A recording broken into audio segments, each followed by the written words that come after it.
IT raid ने ले ली जान, सिस्टम ने किया परेशान, टूट गई मायावती। जिस कलाई पर बांधती थी राखी, छूट गया वो हाथ। पूर्वांचल में हाथी का हाथ थाम कर खाता खोलने वाले उमाशंकर सिंह दुनिया छोड़ गए। घर में अपना प्राइवेट हेलीपैड, शानदार स्विमिंग पूल, 1000 करोड़ का साम्राज्य, लेकिन कैंसर के आगे सारी दौलत धरी की धरी रह गई। यूपी के सबसे अमीर विधायक उमाशंकर सिंह की कहानी। मौत से ठीक 5 महीने पहले जिस घर से निकले थे कैश से भरे 5 बड़े बैग, 1000 करोड़ की कंपनी चलाने वाले बाहुबली विधायक उमाशंकर सिंह के अनसुने सच को देखकर आप भी हैरान रह जाएंगे। ये मायावती है जो आखिरी विदाई दे रही है अपने इकलौते विधायक को, अपने भाई को। जिस भाई की कलाई पर मायावती राखी बांधती थी वो भाई दुनिया छोड़कर चला गया। मायावती टूट गई हैं। उनके पोस्ट को पढ़ेंगे तो आपको लगेगा कि वो इमोशनल हो गई हैं। अब से पहले उन्हें इतना भावुक कभी नहीं देखा गया। बलिया के एक छोटे से गांव खनवर में बना एक आलीशान घर किसी 5 स्टार महल से कम नहीं दिखता। उस पुश्तैनी घर के ठीक बगल में एक नया आवास है जिसमें अपना खुद का प्राइवेट हेलीपैड और एक बहुत ही शानदार स्विमिंग पूल है। ये वही घर है जहां अमेरिका से इलाज कराकर लौटने के बाद एक भव्य रिसेप्शन में करीब 1.5 लाख लोगों को दावत दी गई थी। भोजपुरी सुपरस्टार खेसारी लाल यादव भी उस जश्न में पहुंचे थे और पूरा इलाका इस परिवार के रसूख को देखकर हैरान था। ये कहानी ऐसे बाहुबली नेता और कारोबारी की है जिनकी पत्नी 1000 करोड़ के टर्नओवर वाली एक बहुत बड़ी कंपनी चलाती है। 250 से ज्यादा डंपर और 150 खनन मशीनों का काफिला जिस दरवाजे पर खड़ा होता था, आज वहां एकदम सन्नाटा पसरा हुआ है। अब सवाल ये उठता है कि 1000 करोड़ का कारोबार और इतनी अकूत दौलत होने के बावजूद वो जनता से इतने जुड़े हुए कैसे रहे। दरअसल उमाशंकर सिंह की छवि इलाके में एक ऐसे मसीहा की बन चुकी थी जो हर किसी के दुख दर्द में हमेशा खड़ा रहता था। साल 2012 में पहली बार विधायक बनते ही उन्होंने अपने खर्चे पर 251 गरीब और जरूरतमंद जोड़ों की शादियां करवाई थी। फिर 2016 में उन्होंने 351 हिंदू मुस्लिम जोड़ों का बहुत बड़ा सामूहिक विवाह कराकर पूरे प्रदेश में एक अलग मिसाल पेश की थी। पूरे रसड़ा विधानसभा क्षेत्र में उन्होंने अपनी तरफ से फ्री वाईफाई हॉटस्पॉट लगवाए थे ताकि युवा तकनीक से जुड़ सके। यही वजह थी कि लोग वोट देते वक्त बसपा के सिंबल को नहीं बल्कि उमाशंकर सिंह के इस मसीहा वाले चेहरे को देखते थे। लेकिन कैंसर से एक बहुत लंबी और दर्दनाक जंग लड़ने के बाद 55 साल की उम्र में उन्होंने दुनिया को अलविदा कह दिया। दिल्ली के एक प्राइवेट हॉस्पिटल में 5 अगस्त 2026 की शाम जैसे ही उनकी सांसें रुकी, उत्तर प्रदेश की सियासत में बड़ा उलटफेर हो गया। उनके जाने से एक परिवार ही सुना नहीं हुआ बल्कि उत्तर प्रदेश में बहुजन समाज पार्टी का इकलौता और आखिरी चिराग बुझ गया। 403 सीटों वाली यूपी विधानसभा में वो अकेले ऐसे विधायक थे जिनके दम पर मायावती की पार्टी का वजूद किसी तरह टिका हुआ था। मायावती के लिए एक ऐसा निजी और सियासी नुकसान है जिसकी भरपाई आने वाले 2027 के चुनाव में भी शायद ना हो पाए। मायावती और उमाशंकर सिंह का रिश्ता किसी राष्ट्रीय अध्यक्ष और पार्टी के आम विधायक जैसा बिल्कुल नहीं था। उसकी तस्वीर तो आपको शुरू में ही हमने दिखा दी है। यह रिश्ता एक बड़ी बहन और छोटे भाई का था जिसे उमाशंकर सिंह ने पूरी ईमानदारी और वफादारी के साथ निभाया और मायावती ने भी। देखिए मायावती जब उन्हें अंतिम विदाई देने पहुंची तो कितना भावुक हो गई। पिछले साल 2025 के रक्षाबंधन पर मायावती ने इसी भाई की कलाई पर बड़े प्यार से राखी बांधी थी। तब उमाशंकर सिंह ने सोशल मीडिया पर बहुत इमोशनल होकर लिखा था कि बहन जी ने आज एक बड़ी बहन के रूप में मुझे आशीर्वाद दिया है। जब वो बीमार पड़े तो उनका इलाज चल रहा था, तब मायावती खुद सारे प्रोटोकॉल तोड़कर उनका हाल चाल लेने उनके घर पहुंच गई थी। ऐसा बहुत कम ही होता है। उनके निधन पर मायावती पूरी तरह टूट चुकी है और उन्होंने खुलेआम कहा कि उनका पूरा परिवार मुझे अपनी बड़ी बहन मानता था। उमाशंकर सिंह के पिता घुरहू सिंह फौज में जवान थे और उन्होंने अपने बेटे को पढ़ा लिखा कर आगे बढ़ाने का सपना देखा था।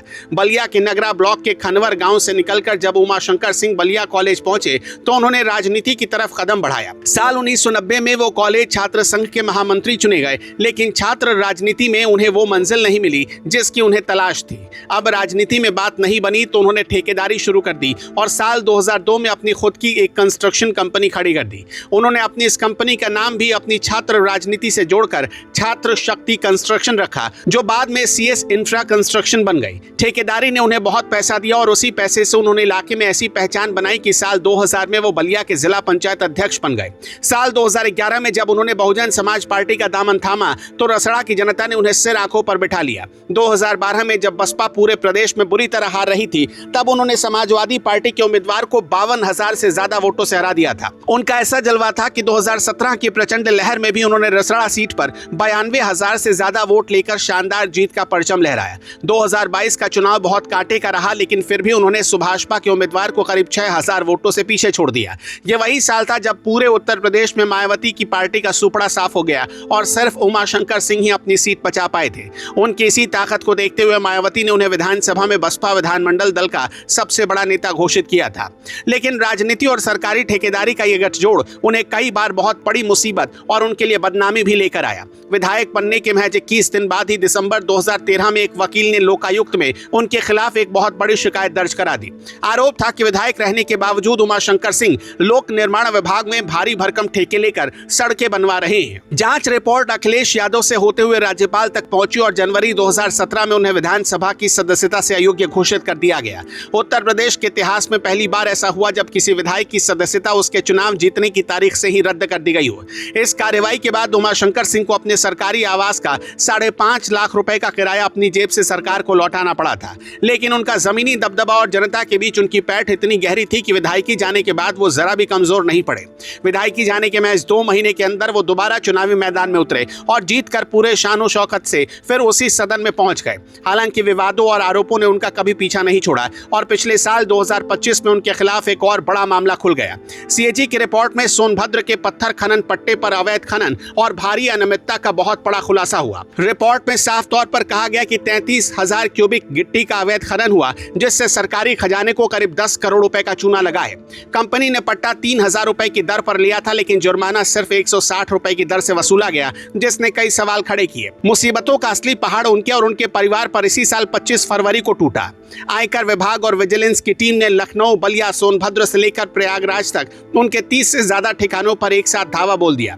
50 से ज्यादा अधिकारियों की ये लंबी छापेमारी 30 घंटे से ज्यादा समय तक चली, जिसने पूरे प्रदेश की राजनीति में हड़कंप मचा दिया। मीडिया रिपोर्ट्स में बड़ा दावा किया गया कि लखनऊ के विपुलखंड वाले घर से आयकर विभाग की टीम पूरे 5 बड़े बैग भरकर निकली है। इन 5 बैगों के अंदर 10 करोड़ रुपए से ज्यादा का कैश होने का दावा किया गया, जो आय से अधिक संपत्ति का बड़ा मामला बन गया। उस आयकर छापे और तमाम विवादों के ठीक 5 महीने बाद इसी कद्दावर नेता ने हमेशा के लिए अपनी आंखें मूंद ली। उमाशंकर सिंह की पत्नी Pushpa Singh CS infra construction नाम की जिस कंपनी की मालकिन है, उसने विकास की कई बड़ी लाइनें खींची। आंकड़े बताते हैं कि 2024-25 में इस कंपनी का सालाना टर्नओवर 1000 करोड़ रुपए को पार कर गया था। इस कंपनी के पास आधा दर्जन से ज्यादा बड़े हॉट मिक्स प्लांट और क्रशर मौजूद हैं, जो दिन रात चलते थे। वाराणसी शक्तिनगर सड़क से लेकर सुनौली बलिया रोड तक के बड़े बड़े सरकारी ठेके इसी कंस्ट्रक्शन कंपनी के पास रहे। 2022 के चुनावी हलफनामे में उमाशंकर सिंह ने अपनी कुल संपत्ति 54 करोड़ रुपए बताई थी, जिसमें 13 करोड़ का भारी भरकम उनके ऊपर लोन भी था। एक ऐसा इंसान जिसने शून्य से शुरू किया, 1000 करोड़ का कारोबार खड़ा किया और जनता के दिलों पर राज किया, वो खामोशी से अब विदा हो गया। अब बहुजन समाज पार्टी और मायावती के सामने सबसे बड़ा संकट ये है कि रसड़ा की इस खाली सीट पर कोई उपचुनाव भी नहीं होने वाला। नियम के मुताबिक जब विधानसभा का कार्यकाल 1 साल से कम बचता है तो वहां उपचुनाव नहीं कराए जाते। चूंकि यूपी विधानसभा का कार्यकाल 2027 में खत्म हो रहा है, इसलिए चुनाव आने तक बसपा का आंकड़ा शून्य पर ही अटका रहेगा। पूर्वांचल में जो इकलौता चेहरा अपने दम पर भीड़ खींचता था और हाथी को जिताता था, वो चेहरा हमेशा के लिए मायावती से छिन चुका है।